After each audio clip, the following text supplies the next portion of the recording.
আমাৰ দল শক্তিশালী সংগঠন আছে। আমাৰ কথাটো যে আমি অকলে খেলিম আৰু প্ৰতিটো নিৰ্বাচনতে বিশেষকৈ আমি ৰাজ্যৰ নিৰ্বাচনত লোকসভাৰ নিৰ্বাচনত এইবিলাকত আমাৰ মিত্ৰ দল থাকে। আঞ্চলিক নিৰ্বাচনসমূহত যেনেকৈ পঞ্চায়তৰ নিৰ্বাচন পৰিষদীয় নিৰ্বাচনত আমি সদায় অকলে এই কাৰণে খেলোঁ যাতে আমাৰ দলৰ সাংগঠনিক শক্তিটো আমি বৃদ্ধি কৰিব পাৰোঁ। কোন কাৰ লগত লগ হৈ আমাৰ সেইবিলাক লৈ আলোচনা কৰিবলগীয়া নাই।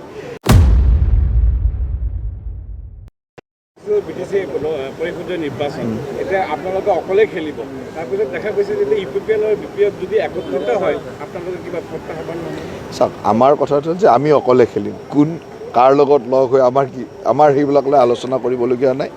আমি জানো যে আমাৰ দল শক্তিশালী সংগঠন আছে আৰু প্ৰতিটো নিৰ্বাচনতে বিশেষকৈ আমি ৰাজ্যৰ নিৰ্বাচনত লোকসভাৰ নিৰ্বাচনত এইবিলাকত আমাৰ মিত্ৰ দল থাকে।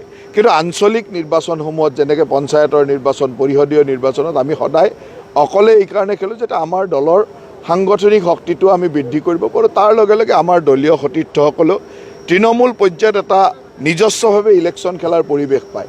গতিকে ইয়াক লৈ আমি বহুত বেছি চিন্তা কৰিবলগীয়া নাই। এয়া হ'ল আমাৰ সংগঠনটো বিগত দিনসমূহত যথেষ্ট তৃণমূল পৰ্যায়ত বাঢ়ি গৈ আছে আৰু এই বাঢ়ি যোৱা সংগঠনটোক আৰু অধিক জনপ্ৰিয় কৰাৰ এইটো প্ৰয়াস মাত্ৰ। কেচিৰ যিগৰাকী মুখ্য আছিলে তেখেতৰ কিবা কাৰণত আঁতৰিব লগা হয়, তেখেতে নিজে এইবিলাক থাকিব। এইবিলাক যেতিয়ালৈকে অভিযুক্তৰ প্ৰমাণ নহয় তেতিয়ালৈ অভিযুক্ত হৈ থাকিব।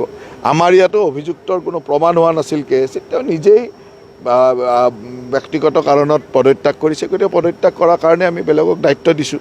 ইয়াত আপোনালোকে যেনেকৈ অভিযুক্ত বুলি কথাটো কয়, আমাৰ কথা হ'ল যে তেখেতে পদত্যাগ কৰিছে আৰু পদত্যাগ কৰাৰ কাৰণে আমি বেলেগ এজনক দায়িত্ব দিছোঁ।